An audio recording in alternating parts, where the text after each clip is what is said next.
ചുമ്മാതെ ഇരുന്നപ്പോൾ തോന്നിയൊരു ആശയമാണ് കേട്ടോ. അപ്പോൾ ഞാൻ വെറുതെ ഒരു ചിത്രം വരച്ചു. ഇതെൻ്റെ കൂട്ടുകാരിക്ക് കൊടുക്കാൻ വേണ്ടി വരച്ചതാണ് കേട്ടോ. അവൾക്ക് നായ്ക്കുട്ടികളെന്ന് പറഞ്ഞാൽ ഭയങ്കര ജീവനാണ്. നായ്ക്കുട്ടികളെന്നില്ല, നായ്ക്കുട്ടി ഭയങ്കര ജീവനാണ്. അതേപോലെ തന്നെ ആൾ നല്ലൊരു വായനക്കാരിയും കൂടിയാണ് കേട്ടോ. ഒരുപാട് നോവലും കാര്യങ്ങളൊക്കെ വായിക്കും. അപ്പോൾ അവർക്ക് വേണ്ടി എന്തെങ്കിലും ചെയ്ത് കൊടുക്കണമെന്ന് ഞാൻ എപ്പോഴും വിചാരിക്കും. അങ്ങനെ ഞാൻ കുറേ സാധനങ്ങൾ ചെയ്തിട്ടുണ്ട്. വൺ ബൈ വണ്ണേ കാണിക്കാം. അങ്ങനെ ഇന്ന് ചെയ്തതാണ് ഇത്. ശരിക്കും ഞാൻ ഒരു തീം ബേസ്ഡ് ആയിട്ട് ചെയ്തതാണ്. പേപ്പറിന് വലിയ കട്ടിയൊന്നുമില്ല.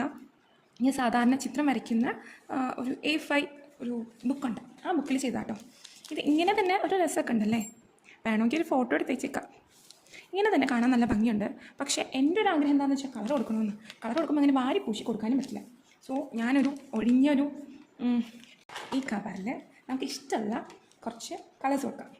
കുറച്ച് ബ്ലൂ കളേഴ്സ് കൊടുക്കാം അല്ലേ. ശരിക്കും ഈ കുഞ്ഞു സ്കെച്ച് പോരാട്ടോ. നല്ല മാർക്കറോ വാട്ടർ പെന്നൊക്കെ കിട്ടുന്നുണ്ടല്ലോ, അതുപോലെയുള്ള കളേഴ്സൊക്കെ ആണെങ്കിൽ അടിപൊളിയായനെ. എന്നാലും നമുക്ക് ഉള്ളത് വെച്ചിട്ട് ഓണം പോലെയെന്നാണല്ലോ പ്രമാണം. അപ്പം ഞാൻ എനിക്കിഷ്ടമുള്ള കളേഴ്സ് ഇല്ലെങ്കിൽ കുറച്ച് അത്യാവശ്യം നല്ല കളേഴ്സൊക്കെ കൊടുക്കാമെന്ന് തീരുമാനിച്ചു.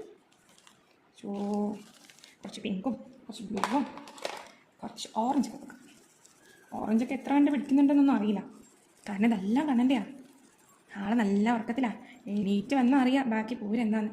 എന്തിനാ എൻ്റെ അടുത്ത് ഇത് എൻ്റെ അല്ലേ എന്നൊക്കെ ചോദിക്കും. കാരണം ഞാനിതുപോലെ ചോദിക്കാറുണ്ടേ, എൻ്റെ സാധനങ്ങളൊന്നും തുടരുത് പറ്റത്തില്ലേ കണ്ണാ എന്ന് ഞാൻ ചോദിക്കാറുണ്ട്. അതേ കാര്യം കണ്ണൻ എന്നോടും ചോദിക്കും. കുറച്ച് സ്കൈ ബ്ലൂ കൊടുക്കാം അല്ലേ.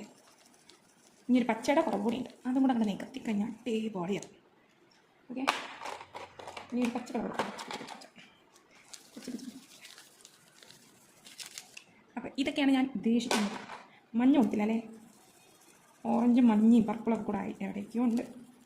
എന്താണെങ്കിലും ഒക്കെ അടിപൊളിയാവട്ടെ എന്ന് ഞാൻ ആത്മാർത്ഥമായിട്ട് പ്രാർത്ഥിക്കുന്നു. ഇനി സ്പ്രേ ചെയ്ത് നോക്കാം.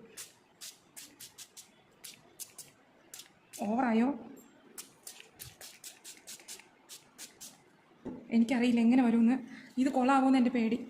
എന്തായാലും കണ്ണും പൊട്ടി ഞാൻ കൊടുക്കാൻ പോവാണേ. കൊടുക്കട്ടെ. കൊടുത്തു.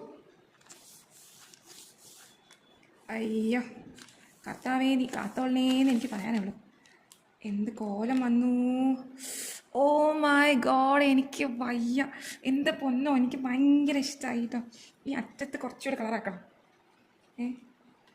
ജസ്റ്റ് ഒന്ന് ടാബ് ചെയ്തെടുക്കാം. വാ, ഇപ്പോൾ പൊളി. ഇച്ചിരി കൂടെ കളറാക്കി, ഇച്ചിരി കൂടെ. ഇപ്പം പൊളിച്ച് അല്ലേ. ആണൊന്ന് വെള്ളമായോ. അപ്പം ഇതാണ് നമ്മുടെ ഔട്ട്ലുക്ക്. എന്തായാലും വിഷ്ണുപ്രിയയ്ക്ക് ഇഷ്ടമാവും. ഞാൻ ദേ പേര് റിവീൽ ചെയ്തു കേട്ടോ.